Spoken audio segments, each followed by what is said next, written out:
My first obligation is not to society directly. My first obligation is to Brielle, to Morgan, and to Loudon. It is entirely possible where it is just the home educator who is potentially engaging in restricting a student's knowledge of anything other than what the parent already agrees with. Today we're covering a hot topic. I brought on two thoughtful educators with opposing views on if home education or public schooling is better for children. Is home education optimal for every child, and is home education optimal for any child? Public education represents the most equitable opportunity for students to have that education. Jameson Brewer, Ph.D., is an associate professor of social foundations of education in the teacher education department at the University of North Georgia. My critique of home education should not be understood as an across-the-board endorsement of the status quo of public schools. There are needs to reform what better public education can look like. My response is hope is not a strategy. One area where we may disagree is that will ever happen. The massive amount of government control, the lobbying, that is not going to change. So I don't focus on the reform, we focus on the revolution. Matt has been both a public and private school teacher and administrator. He's a 2-time featured TEDx speaker and was named Corporate Trainer of the Year at Stanford University. The design of that system,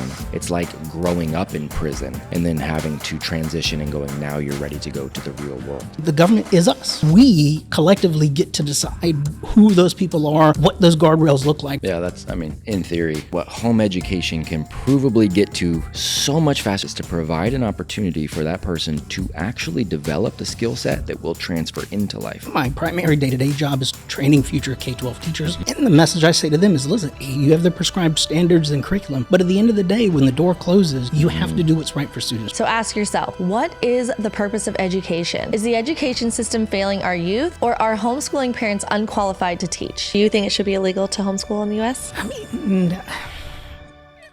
Well, let's say this. Welcome to the Ellen Fisher podcast, guys. Thank you for being here. And I've been looking forward to this conversation for a while. I just want to jump right in and start with a really important question to frame this conversation. What is the purpose of education? I'll start with you and then you can reply. I love that question. And it's a question that I've been asking a lot lately, publicly too, because it was something that I never really dove into. Seth Godin was the one that brought it to my attention. He says, you've been in education for a long time. What should education be for?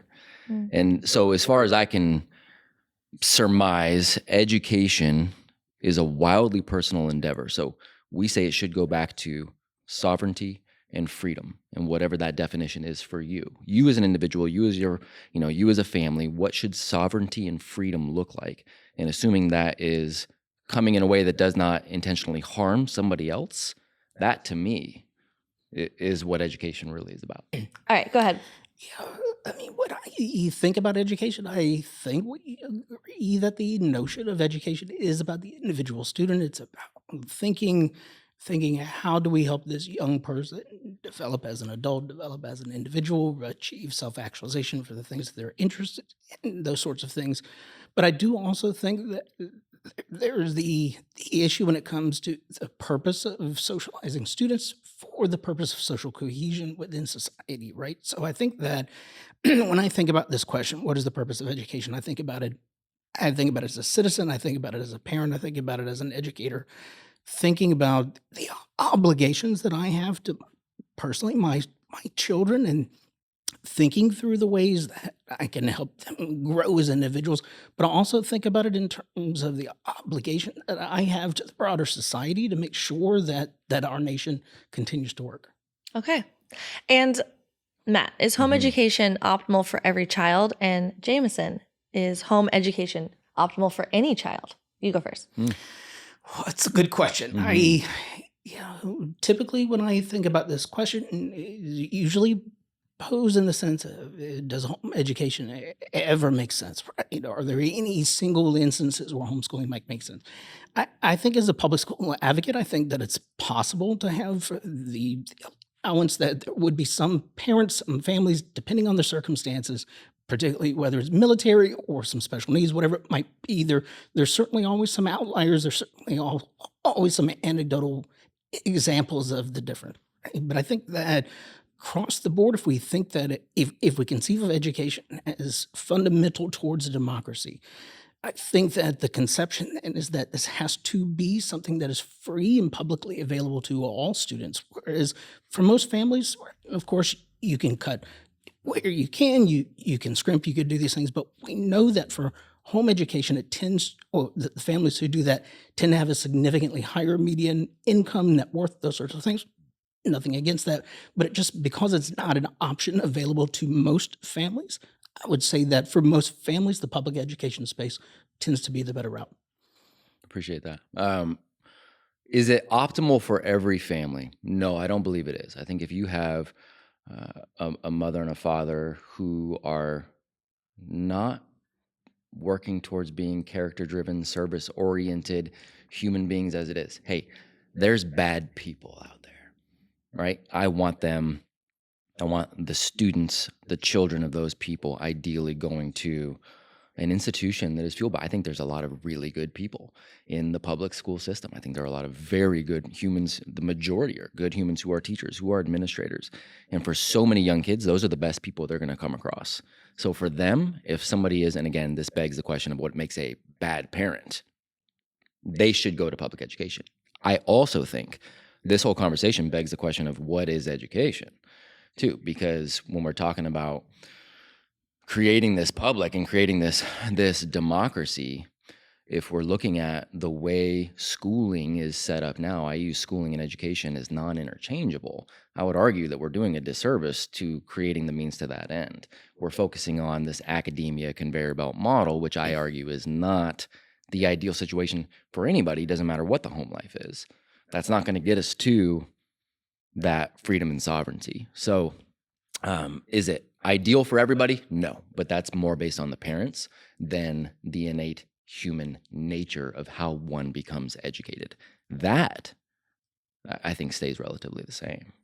Do you guys have any responses to each other? Just thinking about that, I was fortunate to see the conversation that the two of you had. I guess it was last year or something like that. But you and I, Matt, we're in complete agreement that the current state of public education, well, let me say it this way, my critique of home education, my critique of vouchers, charters, those sorts of things should not be understood as an across-the-board endorsement of the status quo of public schools, right? Like there are conversations, there are needs to reform, reduce testing, right? And maybe we'll have a conversation about what better public education can look like. But I agree with you that there's a big difference in schooling versus education. It just seems to me that the best way for us to actually fully achieve the realization of what could be an education is in that public space.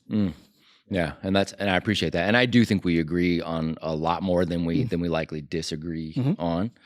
I think one area where we may disagree is that will ever happen. Which is why I don't try to reform, right? And it's not a giving up on students. It is giving up on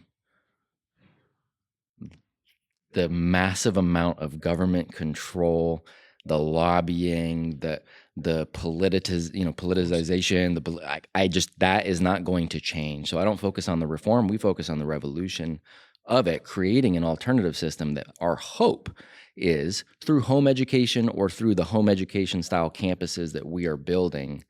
I use CrossFit as a model a lot of times. What CrossFit did, love it or hate it, is it brought a lot of attention to how fitness could be done. And then your Gold's Gyms, your 24-hour fitness, your Bally's, they started to go, okay, well, we need CrossFit style classes. That's our hope, right? Is show what's possible and see if we can get somebody to follow suit. Yeah, I mean, listen, I have seen some wonderful things happen at the homeschool space. I regularly see some wonderful things happening in private school spaces. So the suggestion, I'm not suggesting that we immediately shut these down and we disallow these types of education. My question is, how do we bring that out? Incorporate that back into the public space. So for me, it's and again, I agree with you. I think we probably agree on the majority of the things anyway. But I think for me, as an educator who's committed both to my children, to my students, and also to my conception of democracy and how school fits within that, For me, it's an eternal hope that it can be fixed, right? That we can take lessons from charter school spaces, from private school spaces, from the whole school space, and de-standardize the way that we approach public education, thinking about reduction in test and incorporating some individualistic lessons and pursuits for students, right? So I'm in favor of those things. My question is my commitment is because public education represents the most equitable opportunity for students to have that education. How do we bring those good lessons into that public space, reform it within? Because if all of the parents who care about education, who have some cultural capital to understand the conversations taking place, leave that system, then the system definitely cannot be reformed. It definitely cannot get better. For me, I'm interested in bringing those perspectives back to the table, having people fight for the education for their children, for the kids in their area, and for the kids of the nation. Do you have anything to respond to that? Or should I move on? My response is really hope is not a strategy. I just that's where I just have to cut the cord. Really, I don't think hope is the strategy to move forward. We collectively in this society have been talking education reform for so long. You and I both know nothing's changing. So this massive overhaul, which would really be this entirely new pedagogical approach, it would be an entirely new, conversation around testing. Is it even necessary? Do we even have this entirely new restructuring of your credentialing systems and your teacher certifications and the entire shift of a focus like that? To me is where a lot of times academia falls short, is we idealize something that won't happen. Well, that's a good question for you then to caveat. Have you seen much change over your career? Yeah, I think it's a good question. I definitely agree that change this is not something that public schools as an institution is like any institution, just given its size, given its history, its tradition, is not going to change overnight. But I think that we have seen some interesting progress. And I think about the teachers at Garfield High School in Seattle a handful of years ago who simply boycotted administering yet another standardized test. And because of that, because the teachers took a stand and advocated on behalf of their students, saying these testing, the testing prep, the testing regime, the bureaucracy of testing is taking away from instructional time, and they simply refuse to administer the test. And as a result of that, they've dropped the test, right? So this is a statewide change or citywide change that has happened, right? So again, given the large nature of these institutions, change is going to be slow, but change has begun to happen, right? And change can continue to happen. I mean, as an educator, I think about, I agree with you that hope in and of itself is not a strategy, right? I mean, it's a good bumper sticker slogan. You have to have some strategies behind it. But I do think that you have to have that prerequisite disposition that it's possible, right? So as a former K-12 teacher, I think about the students who were significant challenges and struggles, and right. And so I had as any teacher does, you have the option of, do I simply abandon the student, right, their educational opportunities and say they're hopeless? They cannot be helped. Or regardless of the feedback that I get from this student, regardless of the progress I see, will I take up the reins as an educator to simply just persist through hope that this is going to bear fruit at some point, and fruit that I may never see? Right? Sure, absolutely. I love that perspective. I think the more interesting question then ends up being, how do we get the educators to operate from that perspective? Because what I have seen is you have these educators, and I even differentiate between educators and teachers. I think teachers go in to follow a prescription, they follow a recipe. I've had teachers that I've worked with and that have worked for me, that I've worked under, that can't really educate their way out of a paper bag because they don't actually have the genuine love for the students, like you're saying, right? Sure, they look at somebody and they would assign hopelessness to the individual. Correct. Right. And they'll do that. And that's unfortunate. And those are people that should not be in the profession. I do believe those are few and far between. I believe most people are there for the right reasons. The interesting thing then becomes, how do we inspire them to go ahead and be creatively insubordinate? Like, how do we inspire them to go in and go, this is the standard. Here is the curriculum I have to teach. He needs this, she needs this. And so in my classroom, I'm going to do this, because all of the training up until that point is really around how do we get this done. All the top-down administration is usually, hey, we've got to get this done because we need to achieve this metric. And so again, I think systemically we handcuff even the great educators who are going in there and not seeing them as hopeless young people. I think the vast majority don't, but I think they see the system as hope. California was a recent stat that I saw, and I can't remember where it is, and so I won't. I don't remember. And I know you're much better with statistics than I am, anyways. But it was like 50% of new teachers within 3 years leave the profession, never to come back. Why? They feel handcuffed. They love the students, they love the families, but they feel handcuffed there. And I understand what you're saying as far as the greater public good, and the need to do that. But I think that's the interesting conversation of potentially reforming anything, is giving a little bit of that freedom back to the educators. And I just don't see it happening. I completely agree. I was grateful, thankful that when I was coming up through my K-12 training experiences, as an undergraduate, getting ready to do my student teaching, I had great professors, I had great mentors who told me what I tell my future teachers now, right? So my primary day-to-day job is training future K-12 teachers. They could be private school teachers, they could charter, that's irrelevant. But the point is, in the message I say to them is, listen, you have the prescribed standards and curriculum, but at the end of the day, when the door closes, you are the best in that moment. You have to do what's right for students, right? And so I think having people, I can tell you as a former educator, having mentors in my life who told me it was okay to meet the needs of students within the system, right? But sometimes against that system, right? I think that's a start. I think that you see teachers who are doing that. Of course, teachers who are leaving because they don't feel that they can do that. I want to have a conversation with them and help them learn how to do that. Sure. Right. Sure. So do you think that the educators are handcuffed? Yeah, I don't know that there's a single thing that I would say that they're handcuffed by. I think, teachers who are leaving the profession, and again, it's not just teachers, but lots of profession have high rates of turnover, right? This is not something unique in education. But I think that it's a myriad of things in no particular order. I think it is the relatively low pay. I do think that is the increased testing and bureaucracy and the amount of time that is focused on testing. Listen, I ask future teachers, one of the first classes they take with me, and I say, listen, raise your hand if you are interested in becoming a teacher because you love kids, right? You want to help kids, and all the hands go up. Okay, great, hands down. Raise your hand if you are interested in becoming a teacher because you are really excited about raising test scores.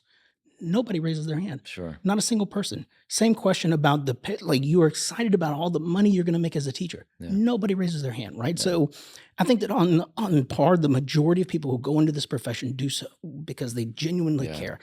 Do think that the system can wear them down. I do think that relatively low wages, I think that the testing regime, and I think that, and particularly in the past couple of years, right, we've had a lot of animosity towards teachers, and some of that, right, we have conversations with teachers who are leaving the profession. They say they're just simply tired of being yelled at, right, from parents, stakeholders, and right, all these things. And it's a tough place to be in. And I understand. And again, you say to yourself, oh, is this worth it? Right? Like I'm here, like it for the kids, it's worth it. For the students, it's worth it. But at the end of the day, they also have families themselves. Is it worth, $38,000 a year? Right. And is it okay if I respond on this too? Because I love that. Yeah.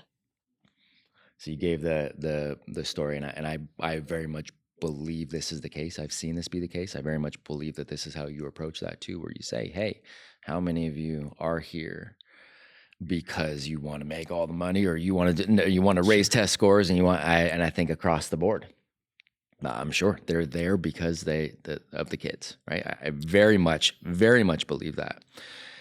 Same token, I have conversations with parents 7 days a week, 365 days a year. And when I come back to that initial question of like, what should education be for? Come back to that initial and go, hey, at 18, 21, 32, 47, who do you want your children to be? the answers it doesn't matter the socioeconomic background, it doesn't matter the religious background, the answers tend to be relatively similar, right? We want somebody who has moved towards self-actualization, that understands their place in the world. They have good relationships. There's good physical health. They are financially stable enough to be able to take care of a family and raise a family and to give back. And the answers tend to be across the board. But then school focuses on academia as if that's right. So it's like nobody says, I want them to be at grade level of this. I want them to be able to, really be proficient at calculus. I want them to, that's never the answer. So when we've got educators who are like, this is what we're here for, it's never about test scores, it's about the human being. And we've got the parents on the other side going, yes, this is about the human being. And then we go, okay, so for the greater good, the system is going to be this. That to me is the biggest argument for, well, if you do have the means to home educate or look at something alternative, my first obligation is not to society directly. My first obligation is to Brielle, to Morgan, and to Loudon. That's my first obligation. I love young people. I genuinely love every young person I ever get the honor of working with. And any family that I've ever worked with will tell you the same. Very few things make me emotional. That'll make me emotional. But I don't love any of them as much as I love those three, Sure. And so for me, that's the priority. So it's like, okay, well, how do I make the ideal for them? And then by default, does that not create better people in the world that are also going to impact society?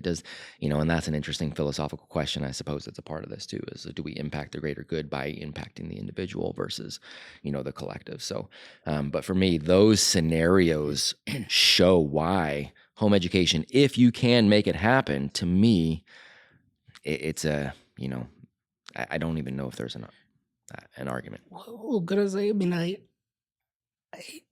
don't think that necessarily disagree with you. Again, I think about is it's wrapped up in that premise of if you can make it work, if you can afford it, if you have the means, right? Mhm. And some families do, and they do well with it, right? Some families have the means to pay $50,000 a year private school tuition, all those other things. And that's fine for what that is insofar as that goes. But I think that because the majority don't have the means, right? Mhm. So for me, I think I would be hesitant as an educator, as a parent, as a citizen to say, well, if you can't make it work, well, tough luck, right? Like then all Sure. is lost, right? So that commitment. And then the other thing, totally agree with you. My commitment first are my two children, right? But then the broader society, and I think that I can certainly have the priority of love and care and attention for my children as opposed to other people's children. Those Mhm. other things, but I also don't think necessarily, and not that they're saying that it has to be, but I don't see these as mutually Mutually exclusive, exclusive. right? Yeah. Like these things can happen at the same time, Mhm. Yeah. right? Thinking about providing an education both at home, right? Because certainly my wife, who's an educator as well, right? We're Mhm. supplementing the education that our children get. Right? I mean, that is the job of parents, right? Yes, sir. To teach culture, to teach, faith, to teach values, those sorts of things, right? So for me, and particularly when it comes to home education, I don't necessarily see it as a this or that. I don't Mhm. see it as a you have to be all home education or all public school. I think that the good lessons that are taught in home education Mhm. can happen simultaneously with children who are also still attending public schools. In the mornings, I love making myself a beautiful cup of matcha from Peak Tea with warmed homemade plant milk, and I am just obsessed, especially as a pre-workout drink. Their Sun Goddess matcha is organic, ceremonial grade matcha and contains chlorophyll and antioxidants that help detoxify and brighten my skin. Matcha is also great for gut health and doesn't give a caffeine crash or spike up my energy. In the afternoons, I drink the BT Fountain, which is a hydrating and repairing beauty drink. It contains electrolytes and minerals like magnesium and potassium that help my body absorb water more effectively, which keeps my skin hydrated and bouncy, getting results from the inside out. Together, these two products make up the Radiant Skin Duo. My skin has been better than ever with how much water and electrolytes I'm getting on a daily basis. For a limited time, you can get 15% off plus a free rechargeable frother and a cup when you enjoy my link in the show notes. And are you advocating for public schooling being better than homeschooling? Yeah, so so a couple of things. As a policy researcher, my disposition is always to try to go, what does the data say? Right? So to ground these conversations and decisions, what would be a policy decision on some type of data? The problem is that just because of the nature of homeschooling, we don't have a lot of data on the efficacy of homeschooling. I mean, the data that we do have is self-reported data, which that's fine. I mean, that's better to have than nothing, but it's problematic because if you're just comparing, and again, I'm not a big fan of testing and test scores, and maybe we can talk about that, but using that as best as we can, an apples to apples. The problem with those things is that the data that we have from homeschooling families, because it's self-reported, we generally think that there's a positive bias towards families reporting higher. I mean, so if I choose to homeschool my parents or my children as parents, my students don't do very well on the SAT. They don't do well on these things. I'm not really motivated necessarily to report that to anybody, right? So it's kind of problematic. But I think it's Brian Ray at the NHGRI has estimated that children in the United States who are homeschooled tend to be homeschooled between 6 and 8 years, right? So certainly there are families who homeschool K through 12, but for the majority of homeschool children, they don't homeschool the entire time. So here's what we do know. Those students do well in the homeschool space based on what they report, but they also do just as well in the public school space, right? And so for us, that tells us that it's not necessarily a function of the delivery or the type of school, the treatment, right? But that this is a function of usually the relative wealth of the family, right? The engagement of the family, which we know is a positive influence for any student, regardless of the type of schooling they have. Sure. Yeah. I think for me, what immediately comes up is, so Socrates says the beginning of wisdom is the definition of terms, right? So when we're saying students do well, how are we defining that? That to me is always the thing. So if we're defining things based on performance on a standardized test, then I go, cool, what are we even having the conversation for? That to me is and I know there's a bias there, but part of it I do believe is grounded in logic. I got straight A's. I did well on every standardized test. I got really good SAT scores. I did really well. I took standardized tests not that long ago, and I did horribly because I don't use it. I actually gave a bunch of administrators and superintendents in a talk that I gave some years ago. We actually had, it was a multi-day, it was a talk, but it was a multi-day, really a multi-day conference. And so I asked them to attend, and none of them really did that well. And so it's like, we're playing this game that's a false game. And so to me, that goes back to part of one of the things you said earlier, and I appreciate the yes and mentality of like, look, parents are responsible for all of these things. I fully agree on that, and that it can be, they don't have to be mutually exclusive in a yes and. And I think there is a possibility of things being fine there, but again, fine is a word that I hate. I hate that. I think it's a 4-letter word. I don't want fine for my kids. I don't want fine for my family. I don't want fine for the families that I serve. And so I look at it and go, okay, McDonald's is not an optimal diet. I think we can all agree. We all eat differently, but I think we can agree McDonald's is not optimal, right?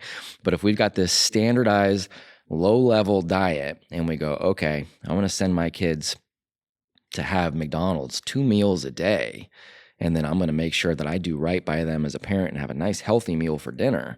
To me, it's like, okay, but what if you just fed them really good food all the time? And that to me is the hard part, where it's like, if I believe this is a subpar approach to life in general, if I believe as I do that you've got negative habits that are being ingrained, that are almost impossible to eradicate as an adult. You've got negative beliefs. You've got things that don't translate, and you're getting really good at this game only for life to ask you to play this game. I don't see it as something that can really be me. The yes and thing for me makes it is tough because of that. Yeah, I'm gonna respond. Yeah. I agree with you, and I appreciate the analogy to McDonald's. So I think about a Big Mac, and I think the analogy works if we assume that everything in public school is the Big Mac, right? That everything that is got at public school is bad, right? Is bad nutrition. There's nothing good about it, and that having your kids eat a salad at home is not the healthy balance to Sure. this Sure. or that versus this and that Sure. conversation. But again, I think the analogy, eh, I wouldn't go so far as to suggest that public education is the equivalent of a Big Mac when it comes to this, metaphor. I mean, Mm. you said earlier this conversation about schools and this question of school failing and all these other things. People have been decrying public education since the 50s, since Yes, sir. Sputnik launched, right? So Sputnik launches, and the collective reaction was, our public schools have failed. The Yes, sir. Soviets beat us into space, right? And then we get a nation at risk in the 80s, and it's, public schools have failed. Never keeping in mind, really, that when we actually beat the Soviets to the moon, the majority of the astronauts went to public schools, right? I mean, so I, I think it's possible, and I think it's fair to say that there are definitely aspects of public education that could be equivalent to a Big Mac. As I said earlier, Sure. my critique of anything non-public education is not an endorsement of the status quo. Sure. But I think it would be unfair to characterize the entirety of what happens there as exclusively a Big Mac, right? I hope fair. no one else got lost in the analogy. Yeah, that's no, fair. that makes sense. Can you clarify then what you like about the public schooling system, what you don't like, and also Oh yeah. what would be the ideal public schooling system? I've been thinking about doing this in 2 minutes. Well, let me. Feel free to take a little longer. I concede more if you need it. Yeah. For sure. So let me start with the things I don't like, right? Mhm. If that's fine. I mean, I think that, and a lot of parents, citizens, they know how we fund schools through property taxes, right? But most people, at least in my experience, haven't spent that much time thinking about it or looking into the data. We know for a fact that if you were to divide all public schools in this country into two categories, schools that are dominantly white, right? So their students are dominantly white, and then that would be everybody else, right? Schools who are not dominantly white. They each get equal amount of funding, and a lot of the non-white schools get some Title I funds, right? Because the students are living in poverty and all these other things. But in addition to that, the white schools get an additional $23 billion a year in funding. Right? And I know that most humans really struggle with understanding how big a billion is, right? So I think it's a million seconds is 12 days, and a billion seconds is 31 years, Yeah. right? So we're talking about $23 billion more every single year, like clockwork. And right? why is that? Where is it coming from? Property taxes, just a variance of property values and the property taxes and how things are assessed in those areas, right? So taking that back, and I'll bookend it with something that I think that is good about public education. Again, I conceive of education, public schools, as the best possible way for the most amount of good for the most amount of students, right? So it has that promise. I think it's fair to say that public schools have never really lived up to that promise, particularly along racial lines, particularly along class lines, right? There have been massive disparities in equity and experiences, right? So again, but because I think that it still stands as the best mechanism for that to be realized, the thing I'm interested in is how do we fix the disparities in funding, right? So that's a conversation we can have about tax codes, about how assets are allocated across district lines, whatever that might be. I certainly think that we should have a conversation about start times. I think that is ludicrous that high schools in particular start, when I was in high school, Yeah. first class started at 7:10. Yeah. That doesn't align with the biological development of children. That doesn't align with sleeping cycles, right? So that's a conversation we should have, right? And I can appreciate that the current public school schedule aligns with how we conceive of work in the American society, right? And some people conceive of education as babysitting while I go to work, right? So this conversation is broader than just how do we fix schools. Some of it is how do we fix society, right? How do we reimagine what it means to work, where it means to work, and go to school. But again, for me, because public school is free at the point of delivery and available to everyone, regardless of, again, ideologically speaking, regardless of race, creed, religion, background, socioeconomic status, or ability level, right? So students who are disabled have to be provided with an education, right? So I would rather us live up to that ideal and work towards getting there than to, disregard the system. Yeah. Yeah. I mean, I do appreciate the mentality around that. I have nothing but respect for that mentality around that. For me, it comes back to, I think, the same, even on the funding side, right? That is a massive disparity. You're 100% correct. Also, what is that money going towards, and what do we?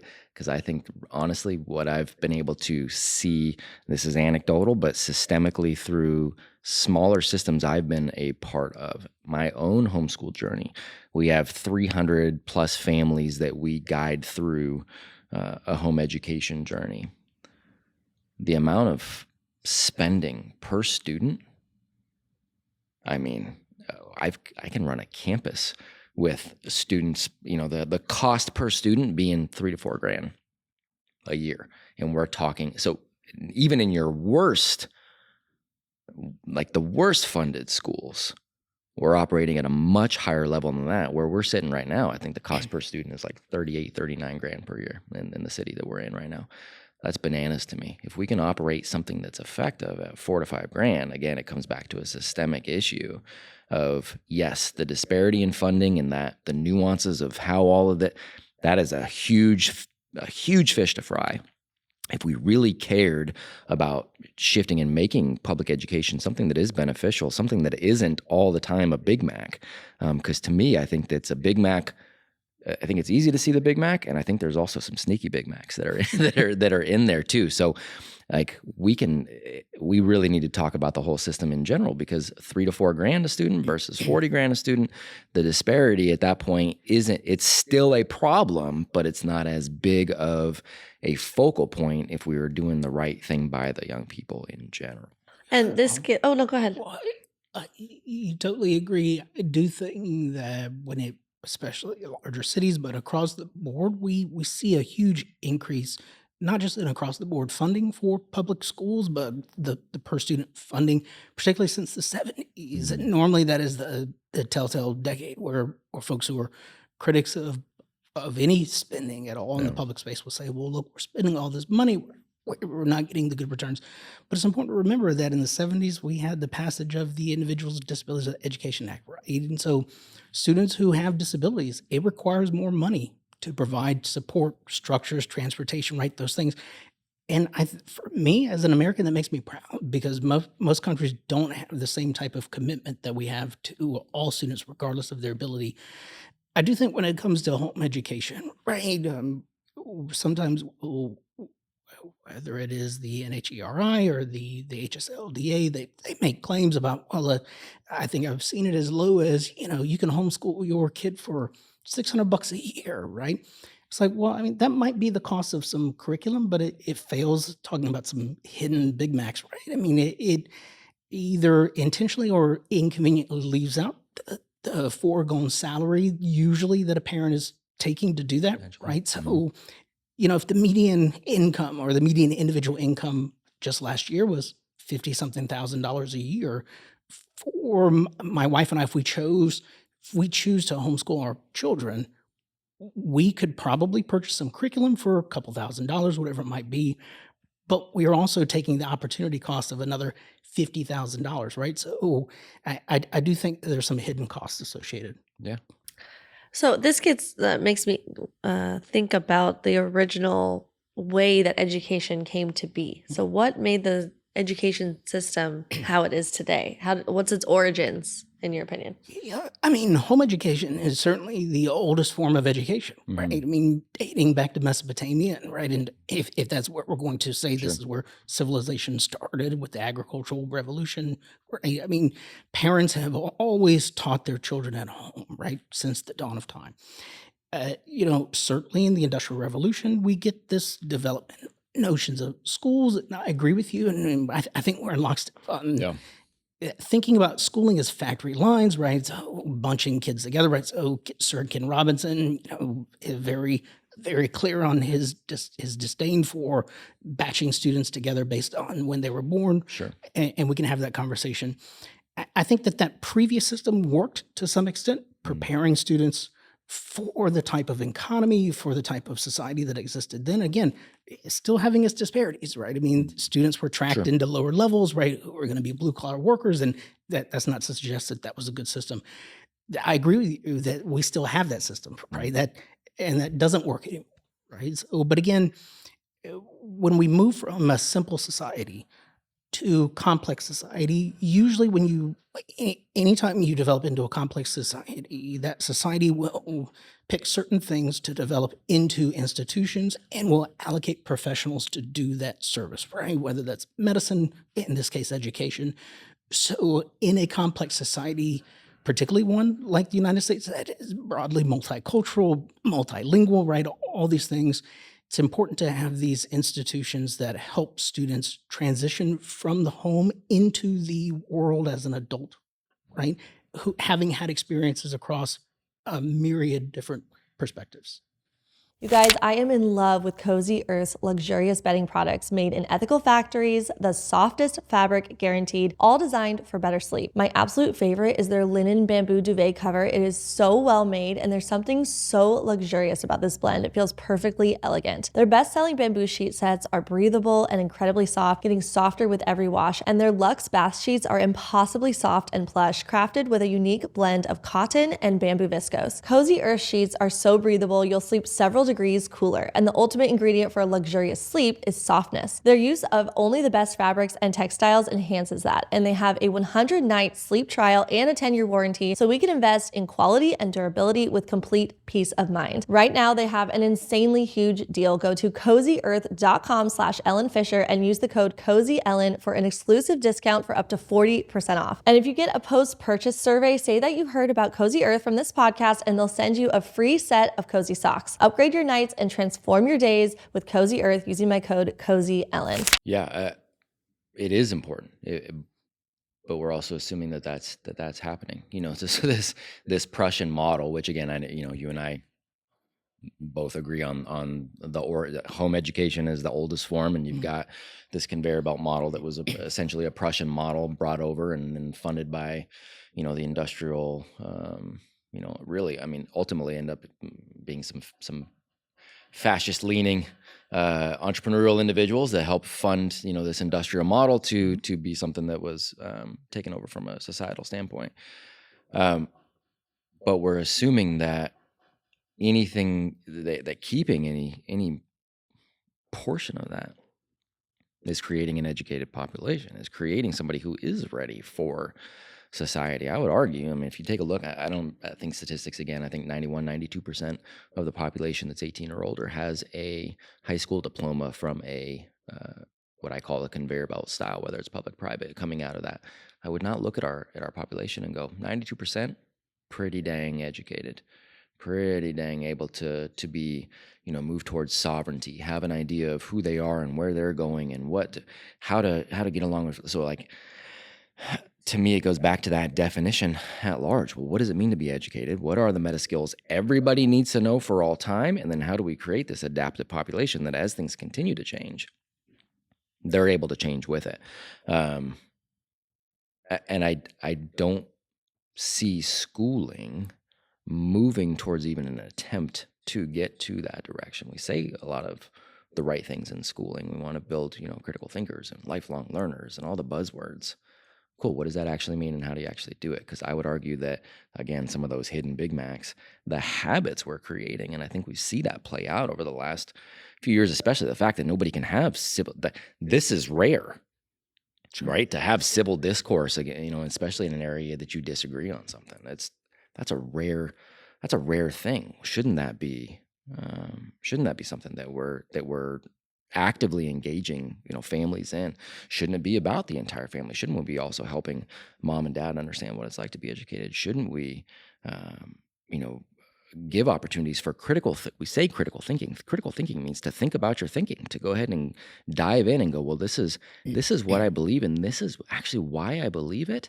And where did that come from? And then shoot, this guy's got better evidence. Maybe I need to be brave enough now to change my mind. Like all of these things, we say the terms because they sound good, but nothing we are doing is pushing society to that. And I would argue that the last few years with political unrest and all of the the response to how the world shut down around everything. Like I just think we get more and more into this ostracization, and this a lack of community. And I do believe the public education system has actually helped that be the reality more than bringing us back to education. So I think the topic of our government handling the decision making for education and the topic of how much money they're getting from us as citizens with tax dollars, and then how it's being distributed potentially poorly, like you're arguing, because they're handling someone else's money. And it's kind of like they're handling someone else's kids. And it goes back to this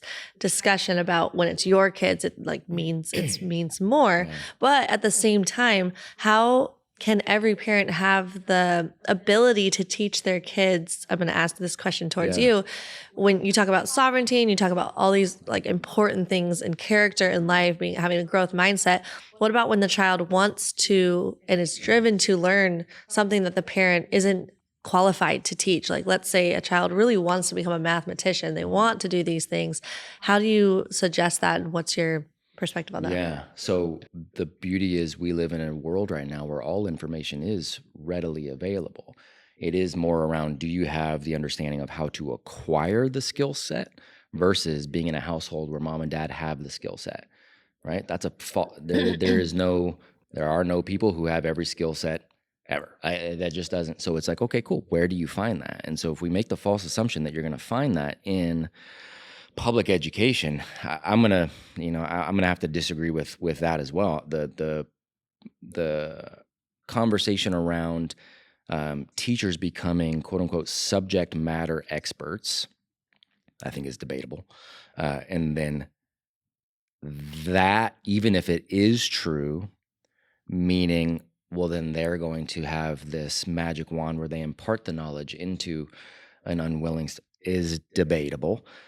So again, sovereignty, freedom, part of that comes down to the individual. I can't actually I don't believe I can teach anybody anything. I think I can inspire people. I think I can lift their eyes to the horizon. I think I can give them opportunity. I think I can put them in scenarios, in situations, and give them the tools to ultimately acquire the skill themselves. So from a home education perspective, I'd argue you're in the best position because, okay, they want to be a mathematician. I got straight A's in math, but I'll tell you right now, I'm not good at math. I understand how to look at a P&L. I understand, how to run our finances and what that looks like from a business perspective. But if I was to have to go in and pass any course right now, anything past like basic algebra, man, I'm flunking. I can reteach myself though. And that's what we're looking at, is how do I find these resources? So to me, those are readily available and relatively easy to tackle. So it's about shifting the mindset for the parents and going, okay, I don't have to know everything. I can't know everything. But how do I get them to? Yeah. And I want you to respond to that. And also, when it comes to children, do you agree that if they don't want to learn something and they're forced to do it and forced to take the test, some kids are better at memorization, but that once it gets down on the test, it's in one ear, out the other, versus if it's something they're genuinely interested in, that they'll absorb that information so that the school system potentially could fail even the kids who know how to take the test? I can tell you that I was a C student. I think I got 1,000 on my SAT, right? I mean, I was not a good student, did not test well, hated academics. I didn't read my first book cover to cover until my senior year as an undergrad, right? No way. So the fact that I, went on to grad school and all these other things is a little bit of an anomaly. But we've said this a couple of times. I think that public schools have the current practice and capacity to stifle creativity, right? To squash the natural inquisitiveness of children, right? And say, no, that's not on the test. Like, interesting question. That's not on the test. So don't worry about it. Right? And again, I think that comes down to teaching, that comes down to mentoring and training of teachers. I do think this question about when it comes to teachers talking about content expertise and those sorts of things, I tell students, my current students, that when I was a high school teacher, I taught AP World History. I think I did a good job, but at the end of the day, I would tell students, listen, you should, when you go to college, if you go to college, you should take a world history class, even if you got the highest score on the AP test, because I'm a high school teacher, right? I am not a content expert per se in this particular field, right? Go take a class with somebody who has dedicated a decade or two of studying this particular thing. I think to the front end of it, this question about, well, some of this is qualification, right? This question of our parents qualified, our teachers qualified, who's qualified to do these other things.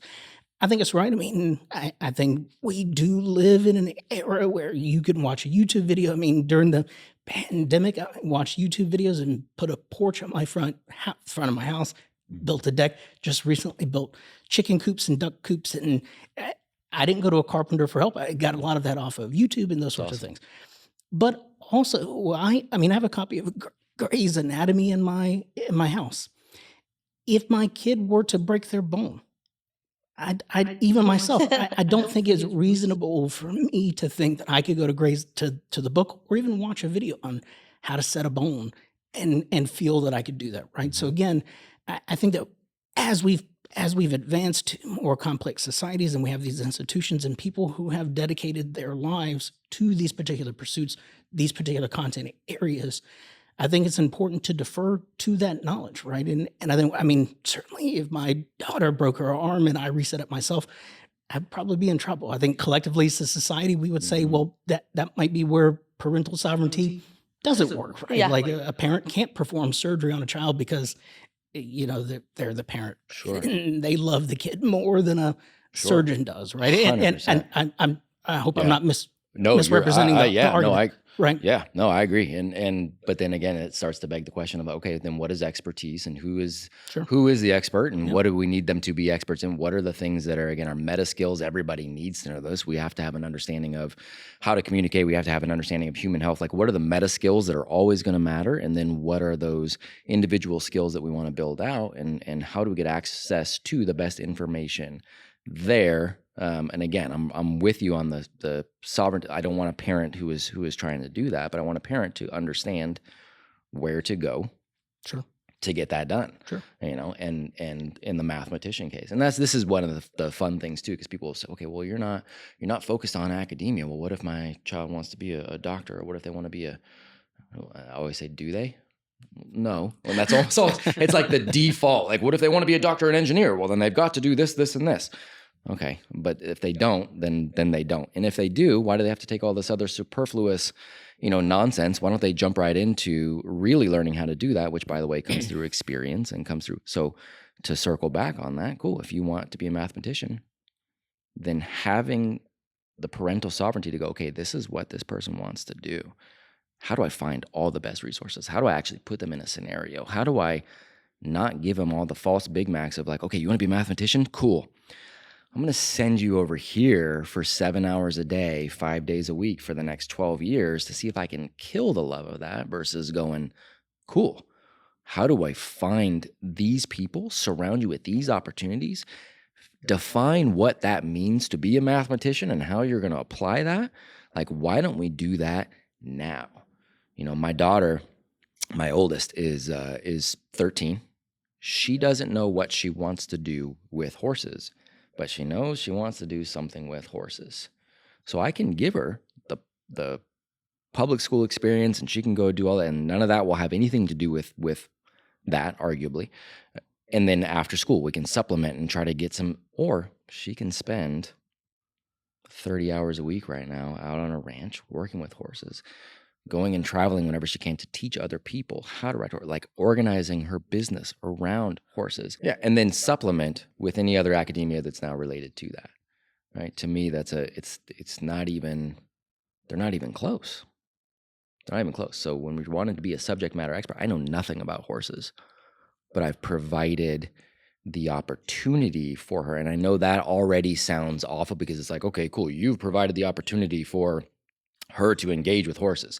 Cool. I've also been the guy who made $31,000 a year in California as a private school teacher and making the conscious decision to go, okay, and my wife's going to stay at home and we've done the poor thing. And it was like, okay, I'm going to build, and make those choices and spend that time to build out these opportunities. But yeah, to me, that's subject matter expertise. You almost have to go the homeschool route. Okay, I have a question for you, Jameson. What concerns do you have about home educating? Well, again, I think to this question, not just of expertise, because I think it's true that a parent is the number one advocate for their child, right? The parent is going to love their children far more than anybody else possibly could. And so I don't I don't have any ill will or ill thoughts towards families who are homeschooling because I know that they are doing what they think is the absolute best for their children. They love their kids, right? I mean, that's not it's not in question. I think that good intentions can sometimes cause harm. Eh, to give the hyperbolic example, and this is not the thing that I always immediately think of, but it's an important conversation to have, right? I mean, for me, and particularly, and I have some bias with this, as a child who was abused as a kid, right? I mean, the conversation about the nature of, and again, not suggest. I want to be very clear, not suggesting that every family who homeschools is abusing their kids. Of course. Right? Not saying that. Of course, Not taking somebody it in that the way, though. comments Yeah. here is going to say he said that they're all doing that. I'm repeating, I'm not saying that. Fair. I think because just the nature of the homeschool family, it has the capacity to be withdrawn from the outside, to be withdrawn from somebody who might see something, somebody who might notice something that is a cause for concern. Right? I mean, there was a study, it was in Connecticut, I believe. The study found that 1/3 of all parents who found an intent to homeschool did so after some type of report was issued or some type of investigation from that state's defects, right? So the family and children's services, right? That raises some concern. You're saying 1/3 of families who homeschool In filed some Connecticut. report. Oh, in Connecticut, filed a report or filed something that they were homeschooling after they were That's correct. reported for some kind of abuse. That's correct. 1/3. That's correct. huge. That's huge. Do you have thoughts on that? And we also know during COVID, during the shutdowns, and again, this is a time when, of course, a lot of people, say, "Oh, we're now homeschooling," right? I think it's important to distinguish that most of that was schooling at home as opposed to traditional homeschooling. But we know that immediately, as soon as the distance education started, reports of concern for abuse and neglect fell by 50%. Just overnight, right? And so K-12 teachers and educators are mandated reporters, and certainly false report, and not intentionally nefarious false reports, but sometimes things get reported and they're investigated and everything's fine. But I think that losing that oversight, and again, it comes back to our first question about what is the purpose of education. I think that if a part of the purpose of education is to prepare future children to join the society, then that means society also has responsibilities to those children, right? I mean, society collectively says you have to have your child in a car seat if they're below a certain weight and a certain height, right? We've all collectively, some people might say that's big government telling me what to do, but I mean, that's kind of the price of being in this particular society, that collectively we've said we're going to put some guardrails on what it means to have a child in a car, right? So I think that a concern I have is what it means for students who might be abused, right? And so I don't know that necessarily means we jump to a claim that homeschooling should be prohibited and this shouldn't happen, but it might mean some type of check-ins. It might mean some type of conversation. I don't know what that looks like. I don't pretend to know what that looks like, but that's a big concern. Yeah. And that's a slippery slope right there, right? Because then it's like, okay, what about the people that don't have kids? Should we do a check-in to make sure the wife is not being beaten? Sure. Right? Should we? Right. And what about check-in? Like that, it's just this slippery slope that it becomes this never-ending thing of somebody in power gets to determine the guardrails that are there, right? The more we go into that, like the guard, there's a WHO put out something yesterday around putting guardrails in place around farming, guardrails in place around people who eat. We're gonna start to regulate people who want to eat meat. Really? Cool. Who gets to determine all of these guardrails? Right, like that to me ends up being a slippery slope sort of issue. I don't like here. I never heard that statistic about Connecticut. That's obviously concerning, and obviously abuse is taking place for students that are going to public school, Here- right? And actually, they're not. And I know I you went to know public that. I know school, you're right? not saying Yeah, that that's yeah. not the case. sure. I know you're Yeah. not saying that. Well, There's abuse taking place at the schools themselves a lot of times. Like you're seeing this, and how many we can name all kinds of things that are going on from student to student, teacher to student, that's taking place too, right? So we don't use that as the reason that maybe we start to prohibit public schools then. We don't, so it ends up being a really slippery slope when we start going, hey, who should get to determine what the rules are? And do you have, I want you to respond, but do you have like a number of how many people were in this particular study? Like in Connecticut, is it common to homeschool? Because if the sample is super small, that affects, right? The number. Yeah. I don't have it off, and I'm happy. I'm really interested in this. I'm like, that is an insane percentage. That the other sounds bizarre. stat I saw, I guess it's been about 2 years ago now, was something. Just looking at the instances of abuse, the study found that instances of abuse were statistically significantly higher among the homeschool population than they were among the non-homeschool population. Again, that doesn't mean that if you're in public school that you're safe from abuse, both from parents and both from educators and all this other thing. And it doesn't mean that if you're in a home education, you're going to be abused, or that parents are doing this to cover up their abuse. That's not what I'm saying. Even though I've said that a few times, and I'll still people get will hear what they want to hear. Right. Yes, sir. Understood. I forgot. Could you ask the rest of your question again? I'm sorry.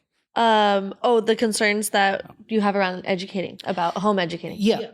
And, jog my memory to this question about who gets to make that determination, who gets to peek behind the curtain and make these calls. And this isn't exclusive to homeschool or private vouchers or whatever it might be. I do find that sometimes in these conversations, some folks will conceive of the government as this foreign entity that is completely disconnected, like this alien agency that has come down from on high and we have no control over, right? If we understand that we are a representative democracy, right? The government is us, right? We collectively get to decide who those people are, what those guardrails look like, right? So if it is some new regulation, right, lots of discussion, debate, disagreement on whether some regulations are overreaching or overbearing or maybe don't go far enough. That's part of the dialogue. That's part of the discussion, whether it's at a state legislature, right?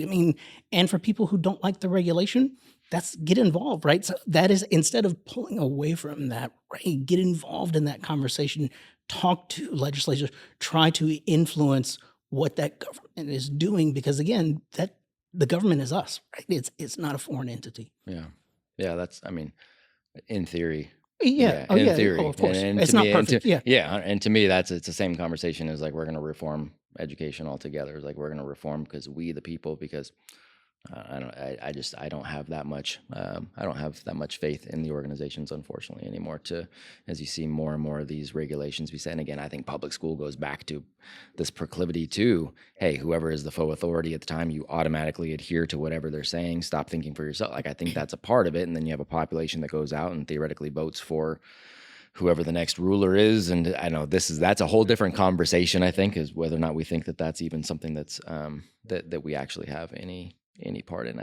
That's the ultimate thing for me, is who gets to decide for anybody what that's the worry for me, is the government going, okay, if you're going to homeschool, then it's got to look like this in particular. We're going to have these, we're going to define it based on this. We're going to come in and have these checks. We're going to have, and I'm very openly not a family that has anything to hide. Also, stay out. Symbiotica has become my go-to supplement brand and is one that I trust and love. They are transparent about how and where they source ingredients to ensure you get the best quality products possible, and their products actually work. Their formulas don't have any seed oils, preservatives, toxins, artificial additives, or even natural flavors. My skin was needing some extra love and support during the breastfeeding phase of life, causing fluctuating hormones, and I'm so glad I found Symbiotica supplements like their liposomal glutathione to support glowy skin. It actually works. Everyone is coming to the table with something they need to supplement from our soil-depleted ecosystem. So check out Symbiotica supplements to find out what you uniquely need to support your health. I love their Super Green supplement, which you can squeeze contents of the pouch into your mouth or stir into your favorite beverage. It supports cellular detoxification, can boost energy levels, and promotes a healthy immune response. With Symbiotica, I feel more energized and I feel good knowing that I'm nourishing my body with high-quality supplement formulas. Feel more energized, alert, and balanced with high-quality supplements that work. Head over to Symbiotica probiotica.com and use code Ellen for 20% off plus free shipping on your subscription order. Do you have any other concerns besides the topic of abuse for homeschoolers? I mean, I certainly have students who come to college, they want to enter into K-12 teaching. I mean, some of them even want to go off and go back and do homeschooling themselves, but they, for whatever reason, see some value in getting a degree in education, right? Learning about child development and those sorts of things. You know, some of the conversations that I've had with people, particularly over the past couple of years, where I wrapped up in culture wars and the political divide and all these other things, is this, you know, the concern, about the perception that public schools are indoctrinating students, right? And so we can talk about that. We can have that conversation. It's worth having. I think for me, because home education, really across the board, in almost all 50 states, does not have any conception of what a required curriculum might look like. It is entirely possible that parents are singularly exposing their children to just one particular way of understanding the world or whatever that might be. And again, it is within the parents' rights to do that, right? Like that goes back to this and that conversation. So I think that for me, this or that, where it is just the home educator, right, who is potentially engaging in restricting a student's knowledge of anything other than what the parent already agrees with. I think that that's problematic because, you know, in some of these conversations, parents will say, well, who do the children belong to? Do they belong to the parent or do they belong to the government? My argument is they don't belong to anybody, right? I mean, that Padfolio belongs to me, but it's an inanimate object. It doesn't have its capacity for volition. It doesn't have its capacity for dreams and desires. So I think that any practice that could potentially stifle the ability of an individual to realize their own self-worth as a person autonomous from their family. And again, I'm not suggesting that children should grow up and throw off the cultural values that they were brought up with, right? But they should have that option, right? I mean, that's and hopefully the values are good enough that the kids pick those and they continue with those. But it doesn't seem to me that's an important focus of home education. That was actually my next question is homeschool and public school two different shades of an echo chamber? So go ahead and reply to what he just said, basically. I believe it can be depending on who's doing it, right? That's why I think this conversation is so important. And then this is where we've got to define what education means and what it is explicitly designed for. The thought that we have to go somewhere, we're talking about volition, where volition is automatically removed going into the public school system. You have to go here, otherwise, Child Protective Services is going to come get you, and you got to sit here for this many hours, and you got to do this exact thing. Like, we're removing volition throughout the entire thing. That's going to create an individual who comes out and goes, okay, there is this self-actualization. Like, to me, it is again the opposite. It is the opposite game to create the thing that we're saying we want. And so in that sense, that's also, it's an echo chamber of the habits. It's an echo chamber of schooling being equated, schooling across the board. It looks like this, the grade level is a thing, like is equated to an education. So I think that to me is one of those hidden Big Macs, so to speak, to continue to use that term, that can be sort of dangerous.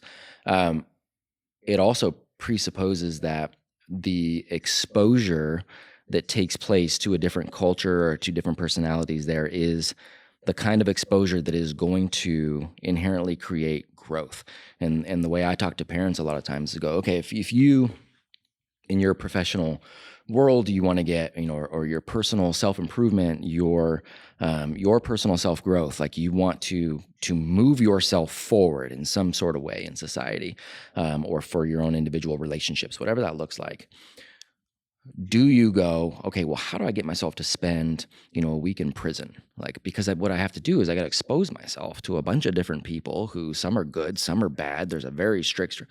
Well, no, you go expose yourself to the people who are doing the thing that you want to do at a higher level, and that's where you go. So at some point, is that an echo chamber too? Like, is that at some point an echo chamber is just, it's a term that we end up using culturally to say, I want you to do something else. And I think your personal education, volition, sovereignty, freedom ends up being, I'm going to go ahead and focus. I'm going to create a life around this. And I'm going to be intentional on who I'm around and the product of the 5 people you spend the most time with, right? I mean, I'm very intentionally picking the people that are in my life. And until my children have the ability to do it, I'm going to go ahead and do that for them too. And you're right, though. A real education also says, hey, here's why we do it this way. Here are alternative ways to do it. And I want you to end up picking. And so that is where I think we fall short a lot of times. Home education, public school education, this is just humans in general. We don't like anybody to disagree with it. So I think it is our duty, no matter what system, to get into what critical thinking actually looks like and give the opportunity for volition. And do you think public education is doing that? Are they providing options for different perspectives on things like that? Yeah, I mean, every state standards that I'm familiar with, they're written into the conception of the standards and any aspect of the curriculum that is being done. Agree with you that some teachers aren't doing that, and those problems exist. But to the extent that a particular curriculum seems or gives the impression that it is facilitating some type of echo chamber in the public space, because it is public, it is accountable in theory. It is accountable to the public, right?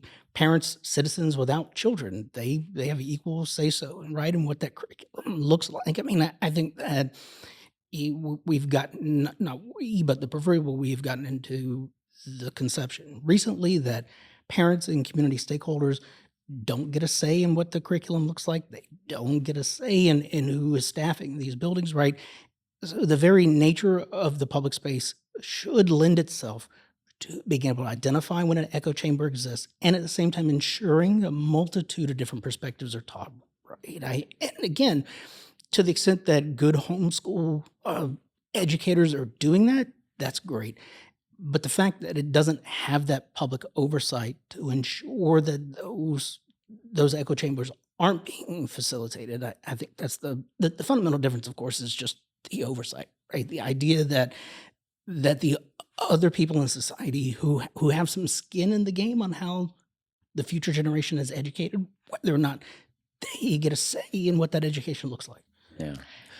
Oh, do you want to respond to that? And what's hard too is when we start again, the echo chamber is a term that I think has been co-opted, and it's been used to say like, hey, this is we're assuming some sort of person that has no desire to look at anything outside of their own personal, whatever that is, their own personal religious. I think that gets mixed up with somebody who's like, hey, cool, I'm open to different perspectives, I'm open to different conversations, I'm open to different cultures, but I'm going to go ahead and draw the line here.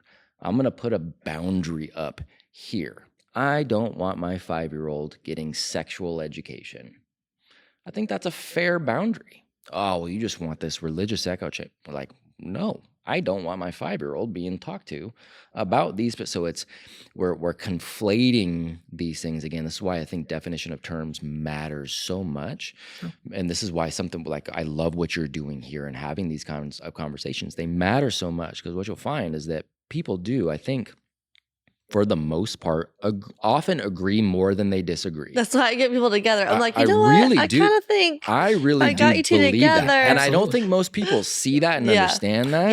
Yeah. And particularly when, like, if you and I were having a debate online and we were just typing at each other, right? Like, you're missing the tone, and if you could come across as all of that gets but lost, right? Anybody in general. And the other aspect too is, like, for people listening, like I do believe echo chambers can be used usefully in certain ways where you tend to want to listen to only what you believe. A lot of people do that, where like you don't want to go and listen to the other perspective. But what I like about debates is that it draws you in because your perspective will be likely presented, but you're also going to hear the other side, and people are more likely to listen to something where both sides, like if both sides are being said, rather than someone who's pro homeschooling but doesn't like public education is less likely to go listen to you do a talk by yourself about why you don't like homeschooling, and vice versa, right? So, but if you get people together, that's my favorite thing about it. It's the best, man. And if somebody's automatically go, okay, well, Matt's Matt loves home education, and so anything he says, like, I'm going to be right. Well, man, you're missing the point too. Like, Yeah, you're losing. Let's get all to of the bottom of it. Get to the bottom. And by the way, it is still okay for you to be pro home education and very much disagree with a certain way that I do it. That's okay if we can civilly do that and discuss what that looks and why we do. Like, great, man. Be brave enough to change your mind. Again, like, that is fantastic. That to me is an indicator of an educated society. Right? Is the ability to do that, to have those discussions, the humility to go, man, I didn't know that. Okay, I got to think about that. I may need to change my perspective on that. I'm going to take some time to think. Like, all of those are great freaking things. That's totally. And that's what we need, to do. And again, I think again, this is one of the changes I'd love to see. I do a poor job. I think a lot of times I will go on shows and I get so excited about this whole thing, and I will do my fair share of bashing, and I think a lot of that came out of me seeing it inherently while I was a public school teacher, and all of that as well, and then learning why the system was created, and I got so like I was mad. I'm like, I want to do this for them, but I'm being made to. So like I did a lot of this, and I want to always come with solutions, which is why we're building the freaking massive thing that we are building as an organization, to try to be solution focused and solution based. And in the process of that, everything we're doing on our campuses, in our virtual programs, there is a steel manning element to all of it. We very intentionally take anybody, men, women, children, and we go, okay, what do you believe? Why do you believe it? How thoroughly can we articulate this? How thoroughly can we draw that out? And then we go, okay, cool. Now that you've got every single bit of that out, how do you prove yourself wrong in all of it? How do you go look at the opposite perspective? Yep. And I want you to actively, don't say this is what other people say is wrong, but here's why. No. How do you actually work to prove yourself wrong? Can we do that? And we have everybody do that from their beliefs, all the way down to the spiritual beliefs, like, which are the most, intensely held a lot of times for most people. And I think if we were really serious about an educated society, well, shoot, you throw a little extra physical education. I'm not talking freaking dodgeball. I'm talking get in there and have some people exercise and get some exercise in with the kids. And then you come in and you have really great freaking conversations free at your test or around things like that. Well, shoot, we could change the trajectory of everything. And by the way, that doesn't cost that much money. I think if we as a collective society actually wanted to change, then we could. Why aren't we? Well, I agree with you, right? Yeah. I mean, that's the kind of education that I want to see. I mean, I do see it in the public school space. I agree with you that the institution of it isn't necessarily or historically aligned for that for everybody. I mean, to be fair, I mean, it has been like that for some people and some like, income groups over time, right? And historically and now. And so my question is, how do we do that? How do we realize that for the most possible students in the public space? Because again, public school represents the best option for majority of children in the country to have a free at the point of delivery, some type of quality education. And again, I think we probably agree on at least the notion of needing a quality education. So again, I guess it's fair to say that my commitment is bringing that to the public space, as opposed to withdrawing from the public space. I think that's where that is where the biggest, fundamental disagreement would be. Is I don't believe that is something that is going to happen. And my again, hope is a horrible strategy, but it's a great friend to have. My hope is that in our push for solutions, we'll shift fundamentally what people think education is and should be, which will force the population to go back in and go, cool, we need to shift all of this all together. And that's like saying, hey, we're going to go in and go to the and again, I'm not knocking Catholics. So same thing in the comments, like that's not what I'm knocking. I'm giving an example. It's the same thing as we're going to go stand outside the Vatican and protest, and we're going to hope they change their theology. Well, no. Okay. We're going to go like Martin Luther, and we're going to create something different and try to say, hey, we're going to invite you over here to think about things a little differently. And let's see if that helps change anything, So do you think home education or public and private schooling has positive or negative effects on socialization? Why don't you go first? I mean, my first thought to this question is usually an anecdotal one, right? So that's not generalizable, but I think about the students that I have and I have students who were educated in public K-12, private K-12, or home education. Right? And in fact, the past couple of years, I've actually had some students who were home educated for all 13 years, K through 12. Right? And then thinking about whether or not I think that they're fully socialized. Yeah, I mean, I could cherry pick a couple of students who, went through home education and say, see, they weren't socialized very well, but I could easily cherry pick that out of the public school, right? Or the private school. Well, again, and I agree with you defining the misuse of the word echo chamber. Mhm. Um, I think that it is important to the extent that families are homeschooling, that you do expose their children to different points of view. And again, not just theoretically through books or watching a YouTube video. I don't think that's what you said, but I, I think that it's if children are to become the next generation of that complex society, they have to be able to socialize across the board. And again, can that happen in a home school? Sure. Does it always? No. Does it go wrong in the public space? Of course. Again, when it comes to socialization, schooling and the type of schooling that the student gets is definitely part of it, but it's also the parents. This is again, I think it's impossible to Mhm. single out a particular type of treatment. In this case, homeschool, public school, private school, and say that that is the thing that either did or didn't cause socialization. It's part of it. Yeah. Yeah. And the parents are a huge part of Yeah. that. And, obviously this begs the question, what is socialization? Like, what does that mean?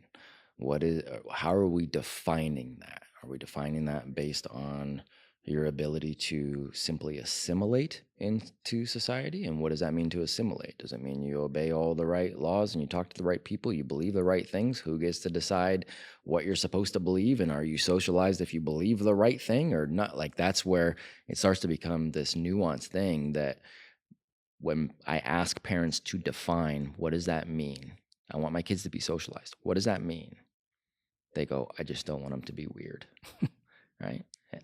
I'm afraid that my kid's going to be weird if we homeschool. And I go, they might, if you are.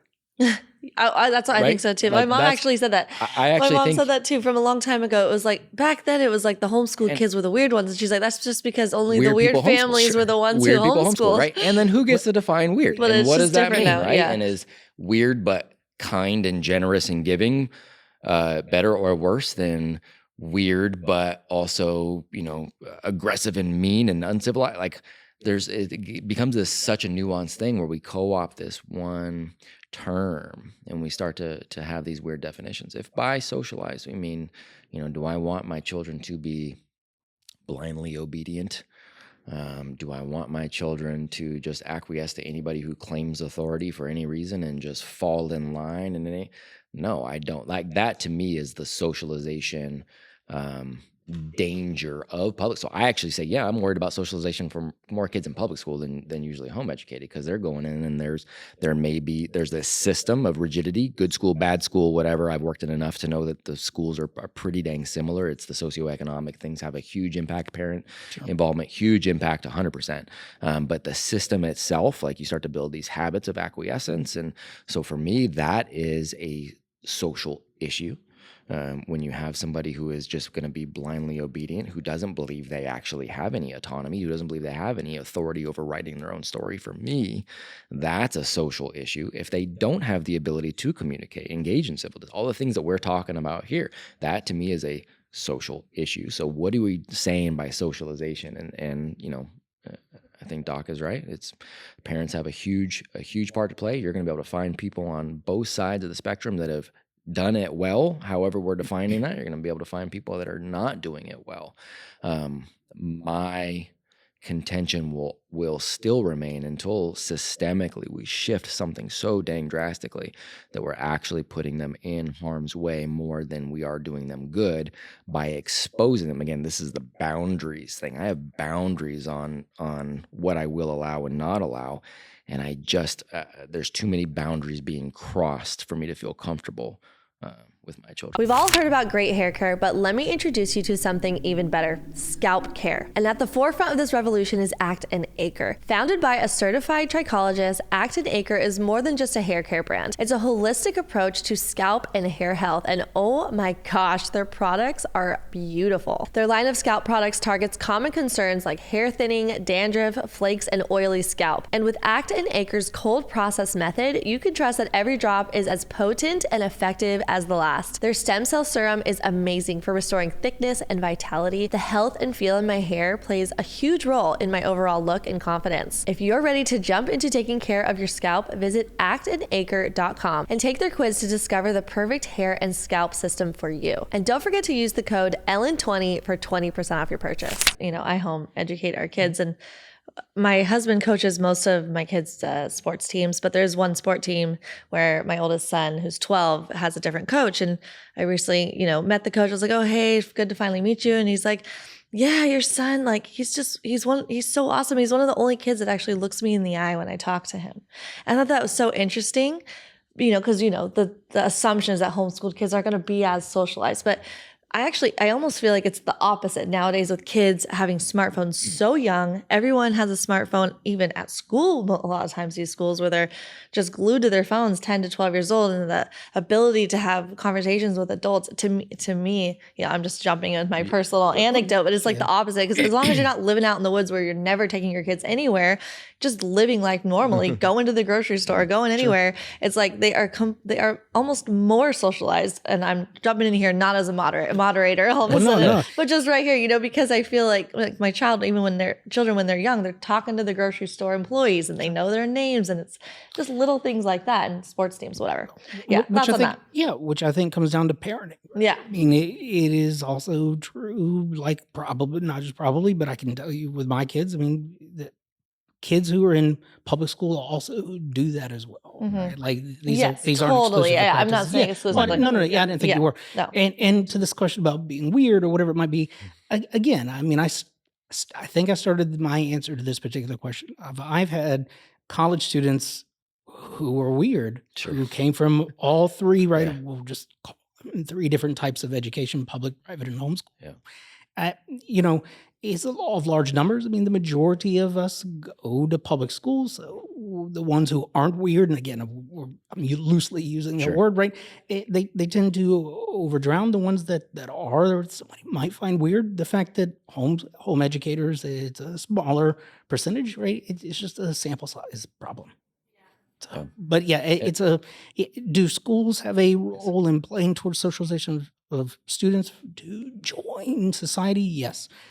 Is it exclusively the purview of schools to do that? No. It's parents, and again, parents, regardless of the type of schooling their kids are in. Agreed. And I think that makes for a really interesting conversation on because this is something that is relatively new societally. When you're talking about smartphones and you're talking about all this, right? Like I think it's incumbent upon parents, and then incumbent upon, if they're going to home educate, or the schools themselves, to take a look and go, okay, well, what is different about these devices? What is that? Because it is like there is something there, right? Physiologically speaking, this is a dopamine draining machine. Mm-hmm. It's essentially what it is. So if we know that, cool. Then how do we attack that? How do we see this as the tool that it is versus being able to make it weaponized? And do we start to integrate that into anything, home education, public school? Like, do we start to integrate that kind of conversation? Like, that's where I see, okay, that's a valuable conversation to have. Home education, cool, man. Now I understand that. Let's rock and roll. Public okay, well, who do I have to ask, and what kind of program, and what kind of funding, and when do we have the conversation? And it's like, holy, like, it's not going to happen unless you have some of these teachers who are educators who go, okay, let's bring this to the table, even though it's not in the curriculum, right? Which at that point, my immediate interest is bringing that awareness, bringing that conversation to teachers, right? Yeah. Because I think we agree that teachers can enact some type of positive change instantly, right? When the door closes, they have the ability. And again, they're working with parents. This idea that there's some type of divide between parents and teachers, I don't buy that, right? I mean, as a former teacher, the thing I wanted the most was for parents to be involved, right? I mean, coming to my class, having conversations and helping. Yeah, I do agree that thinking about these things as a system-wide change, that's the harder thing, and it takes time. But any change that is going to take place takes place small and incrementally, but it's worth having. How do you respond to parents who want to homeschool, but it's illegal to where they live? Man, oh man.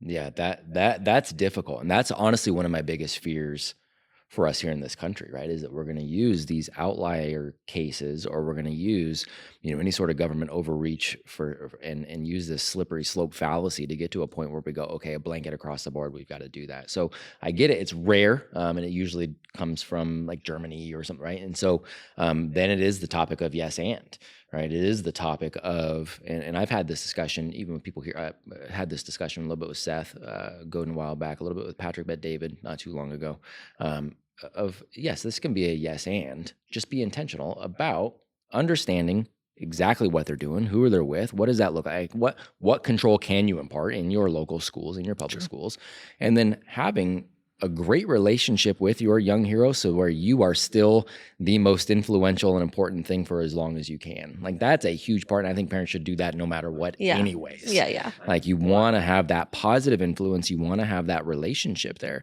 so that things aren't strange or weird, or there's not some wedge and division, right? And so again, it comes back to more of a parenting thing. And then you can have open conversations too around, okay, Dad, why is this important that I learn? Okay, well, let's talk about that. Is this important? Is it not?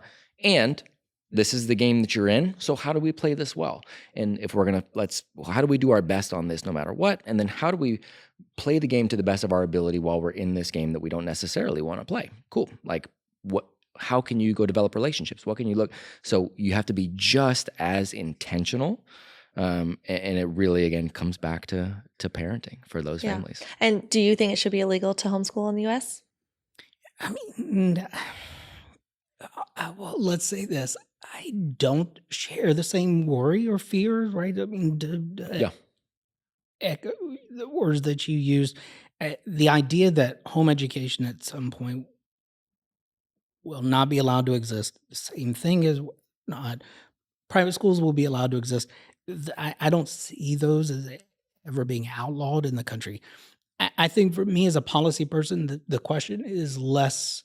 Well, the conversations I see in state houses currently are more so about vouchers that can include homeschool. Mm-hmm. That's the conversation I think is worth having about not having some type of money being allocated towards those things, right? Mm-hmm. Because it opens up different conversations about it taking multiple people's tax dollars. Mm-hmm. Of course, if you're moving it into a private space, whether that is a private school or the homeschool, the people who've paid taxes now have zero oversight in how their tax dollars are being used for good or for bad. That's the conversation I'm interested in having in terms of the legality of things. I think it comes down to the recent push to increase voucher or tax credits, right? I mean, just vouchers by different names for both private schools and homeschool. Okay.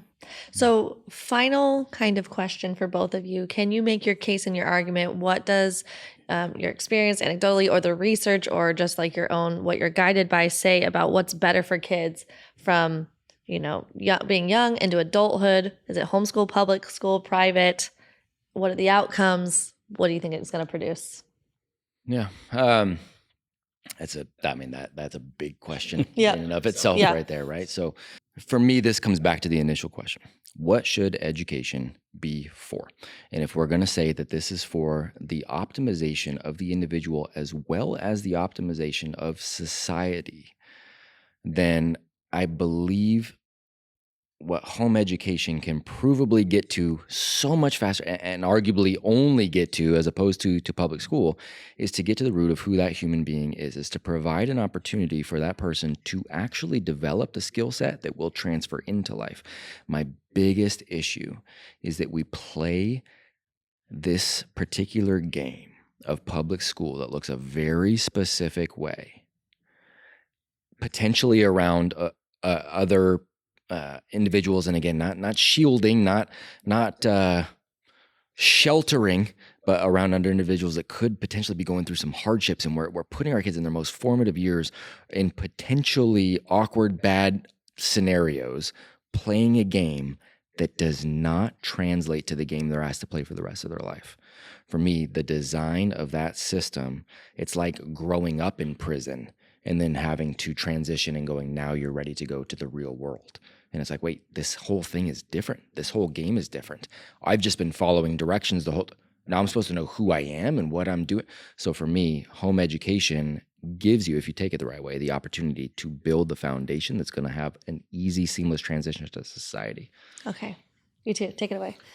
Yeah, I think that, Ben, I agree with this initial question. Not just what is the purpose of education, but thinking about it from an individualistic standpoint, right? Thinking about the ways in which that particular individual student's interests, desires should be reflected in the experiences that they have.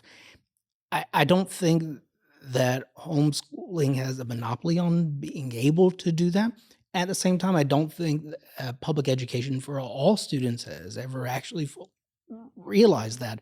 But I do think it has the capacity for it, and specifically has the capacity to provide that for the most amount of students possible, because most families can't make it work to do home education or pay for private school tuition, all of those other things. So again, when it comes to conceptions, and not just democracy, constitutional republic, those sorts of things, but in terms of fairness and equity for all students, public education stands as an institution that our collective society has thought this is worthwhile, this is worth putting money into, this is worth investing, in some cases, significant amounts of money, to not just ensure that the individual has what they need, but to make sure that society has what it needs in its future in its future citizens. When it comes to things like curriculum and outcomes and expertise and who's qualified, things like, does my kid need to learn algebra? I mean, probably not. I mean, I don't use algebra on a regular basis, but, learning algebra in school is not necessarily about learning algebra. It's about learning how to think and think creatively and to problem solve, and those are transferable skills. So I think that when it comes to, if as a society we think that education is important, specifically because we're a developed society, it tends to be one of the institutions that we designate as a requirement that usually comes with it some conception of what it means to be a professional, to work in that area, the same way we think about medicine, law, and all these other things. So in addition to it being the best possible way for the most amount of students to have the potential to realize their full potential, their full potential as an individual person, I think that having that societal institution is also integral if we're going to conceive about a continued civilization. Okay, great. Thank you guys so much for being here. I think any parent who's listening and is on the fence, whether they want to home educate or send their kid to public school, is going to find this super insightful, trying to figure out what they want to do. Hopefully it cleared the mud for them a little bit. And I think we're going to end it here. Thank you guys. Goodbye. Thank you. Yeah, of course. Thanks. Okay.